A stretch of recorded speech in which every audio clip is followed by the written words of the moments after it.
Hello everyone, welcome to my new blog.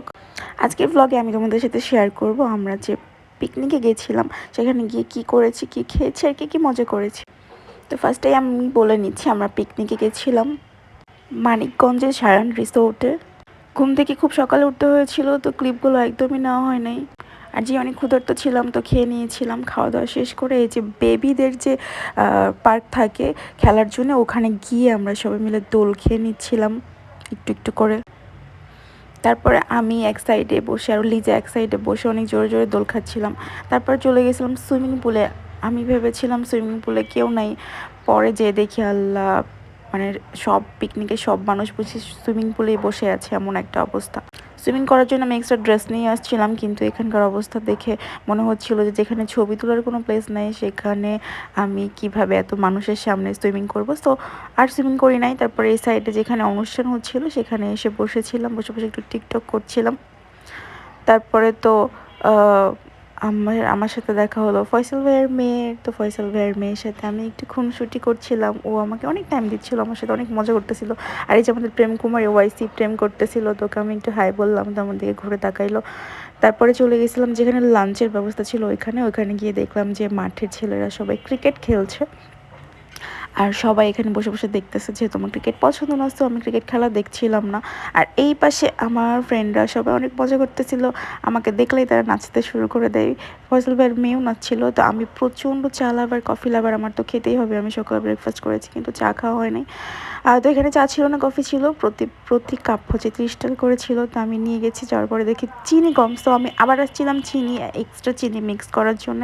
তো চিনি নিয়ে গিয়ে হচ্ছে আমি আবার ফয়সাল ভাইয়ের মেয়েকে আইসক্রিম খাইয়ে দিচ্ছিলাম, আর আমি খেয়ে নিচ্ছিলাম কফি। আর এখানে সবাই বসে চা না, কফি আর হচ্ছে আইসক্রিম খাচ্ছিল।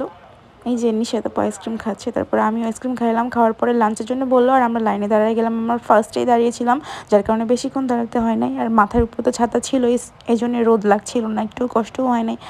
তারপরে হচ্ছে আমাদের লাঞ্চ দিয়ে দেয়। লাঞ্চে ছিল পোলাও, রোস্ট, বিফ, আর হচ্ছে স্যালাড, আর হচ্ছে পেঁয়াজ আর কোক। তো খাওয়া দাওয়া শেষ করে আমি ভাবছিলাম আমি একটু ঘুমাবো ওয়াইসের পায়ে শুয়ে, কিন্তু না, সুমাইয়া এসে এত জ্বালাচ্ছিল যে আমি আর ঘুমাতেই পারি নাই। তারপরে আমি হচ্ছে ওয়াইসিকে নিয়ে চলে গেছিলাম একটু হল রুমের সাইডে ছবি তোলার জন্য। সকালের ছবিগুলো আমার একদমই ভালো আসে নাই, এই জন্য।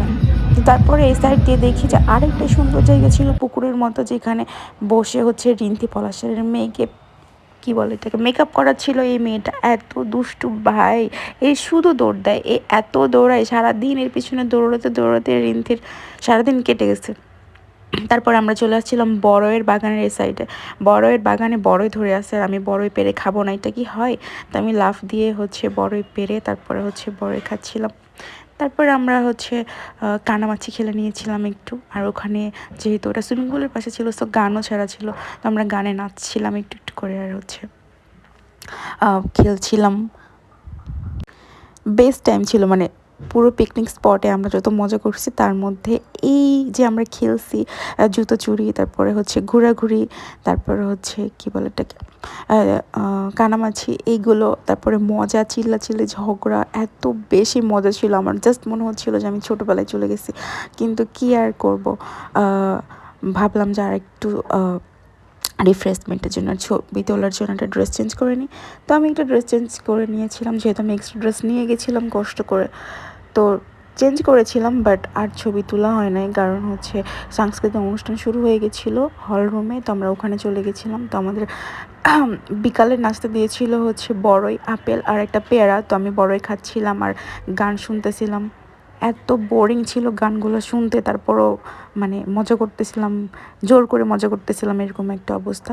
তারপরে হচ্ছে আমি আর নরিন আপেল খেয়ে নিচ্ছিলাম।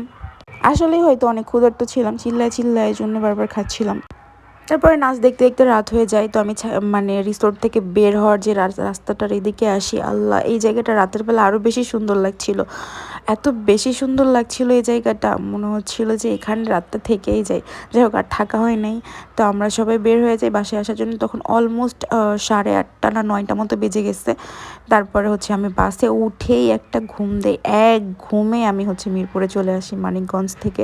অনেক বেশি টায়ার্ড ছিলাম, কারণ অনেক লাফালাফি, অনেক নাচানাচি, অনেক চিল্লাচিল্লি করছি। আমি ভাবছিলাম আমার গলা বসে গেছে, তো বাসায় এসে জাস্ট ঘুমায় গেছি। Good night.